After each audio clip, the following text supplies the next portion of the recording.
नमस्कार विद्यार्थी मित्रांनो, स्वागत आहे आपल्या यूट्यूब चॅनलवर। आपल्या चॅनलवर नवीन असाल तर चॅनलला सबस्क्राइब करायला विसरू नका, जेणेकरून नवीन माहिती तुमच्यापर्यंत लवकरात लवकर पोहोचेल। तर विद्यार्थी मित्रांनो, आपण आज या व्हिडिओमध्ये पाहणार आहोत की नवी मुंबई महानगरपालिका यांच्या जुलै महिन्यामध्ये पेपर झाले होते। बरेच विद्यार्थी म्हणत होते की सर सेकंड आन्सर की कधी लागणार आहे। तर मित्रांनो, तुमची आता प्रतीक्षा संपलेली आहे। नवी मुंबई महानगरपालिका यांनी 9 सप्टेंबर रोजी एक सूचनापत्र प्रसिद्ध केलेले आहे। त्याच्यामध्ये त्यांनी काय सांगितलं आहे की 30 संवर्गातील 768 पदांसाठी जी पदभरती झालेली होती त्याची परीक्षा ही 16, 17, 18 आणि 19 जुलै महिन्यामध्ये झाली होती। तर त्याची आता सेकंड आन्सर शीट ही 9 सप्टेंबर 2025 रोजी सर्वांच्या अकाउंटमध्ये ही उपलब्ध करून देण्यात आलेली आहे। आता बरेच विद्यार्थी म्हणतील की सर आम्हाला सेकंड आन्सर शीट पाहायची असेल तर ती आम्ही कुठं पाहायची।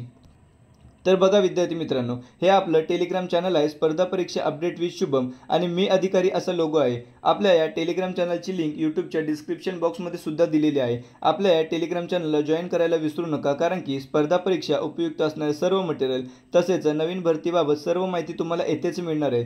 त्याचप्रमाणे विद्यार्थी मित्रांनो, जर तुम्हाला काही डाऊट असतील तर आपण येथे इंस्टाग्रामची लिंक सुद्धा दिलेली आहे, तुम्ही आम्हाला तिथेही मेसेज करून तुमचे काही डाऊट असतील तर विचारू शकता। तर पहा विद्यार्थी मित्रांनो, आपण येथे नवी मुंबई महानगरपालिका यांची सेकंड आन्सर शीट याची लिंक आपण येथे दिलेली आहे। या लिंकवर तुम्ही क्लिक केल्यानंतर तुम्हाला असा इंटरफेस ओपन झालेला दिसेल। त्यामध्ये तुम्हाला येथे तुमचं रजिस्ट्रेशन नंबर आणि तुम्हाला पासवर्ड टाकून तुम्हाला कॅप्चा कोड टाकून घ्यायचा आहे। त्यानंतर तुम्हाला लॉग इन करायचं आहे। आता बरेच विद्यार्थी म्हणतील की सर माझं लॉग इन होत नाही। जर तुमचं लॉग इन होत नसेल तर तुम्हाला काय करायचं आहे, तुम्हाला इथं चेंज पासवर्ड या ऑप्शनवर क्लिक करायचं आहे। त्यानंतर तुम्हाला इथं युजर आयडी टाकायचा आहे, तुमचा जुना पासवर्ड काय होता तो टाकायचा आहे। त्यानंतर तुम्हाला इथे पासवर्ड चेंज करून घ्यायचा आहे, कारण की बरेच विद्यार्थ्यांनी आधीचा जो पासवर्ड होता तो चेंज केला नव्हता। म्हणजे नवी मुंबई महानगरपालिका यांनी जो पासवर्ड दिला होता तो चेंज केला नव्हता, त्याच्यामुळे आता बरेच दिवस झाल्यामुळे तो लॉग इन प्रॉब्लेम येत असतो। त्याच्यामुळे विद्यार्थी मित्रांनो, जर कोणाचे लॉग इन होत नसेल तर तुम्हाला पासवर्ड चेंज करून एकदा ट्राय करायचं आहे। त्यानंतर आता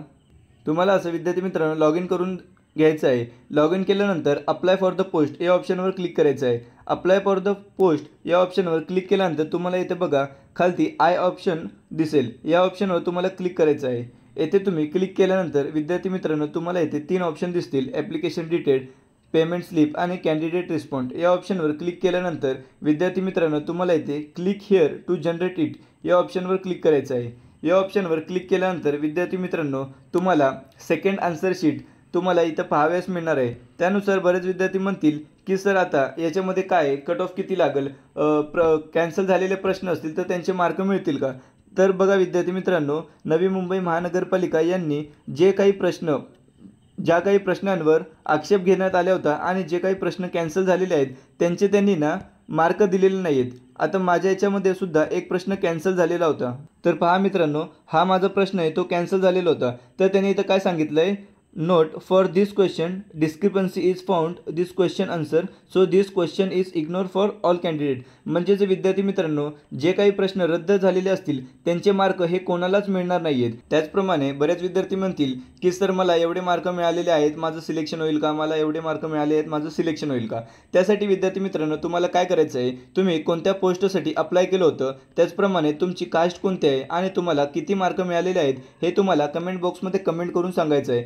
आपण लवकरच 2 ते 3 दिवसांमध्ये नवी मुंबई महानगरपालिका यांच्या सर्व पदांच्या कास्ट वाईज कट ऑफ किती लागू शकतो, त्याचप्रमाणे तो कोणत्या विद्यार्थ्यांचं सिलेक्शन होऊ शकतं हे आपण तुम्हाला इन डिटेल सांगणार आहे। त्याच्यामुळे विद्यार्थी मित्रांनो तुम्हाला तुमचे मार्क जास्तीत जास्त आणि लवकरात लवकर कमेंट बॉक्समध्ये कमेंट करून सांगायचे आहेत। आणि बरेच विद्यार्थी म्हणतात की सर तुमचं स्कोअर किती आलेला आहे, तुम्हाला किती मार्क मिळालेले आहेत। तर बघा विद्यार्थी मित्रांनो, मी VJNT फॉर्म भरलेला होता आणि माझे 69 प्रश्न हे बरोबर आलेले आहेत। म्हणजेच माझा स्कोअर हा 138 असा येतो। त्यानंतर आता नॉर्मलायझेशन होणार आहे।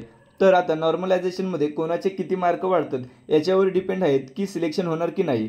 तर आता नॉर्मलायझेशन कसं होतं हे आपण मागील व्हिडिओमध्ये सुद्धा सांगितलेलं आहे आणि आपण पुढच्या व्हिडिओमध्ये जेव्हा आपण कास्ट वाईज कट ऑफ सांगणार आहे त्यामध्ये सुद्धा आपण नॉर्मलायझेशनमध्ये सांगणार आहेत की कोणाचे किती मार्क वाढू शकतात। तर विद्यार्थी मित्रांनो तुम्हाला परत सांगू इच्छितो की हे आपलं टेलिग्राम चॅनल आहे, आपल्या टेलिग्राम चॅनलला जॉईन करायला विसरू नका। त्याचप्रमाणे जर तुम्हाला काही डाऊट असतील तर आपण इंस्टाग्रामची लिंक सुद्धा दिलेली आहे, त्यावर सुद्धा तुम्ही मला मेसेज करू शकता। व्हिडिओ आवडल्यास व्हिडिओला लाईक, शेअर आणि सबस्क्राईब करायला विसरू नका। धन्यवाद।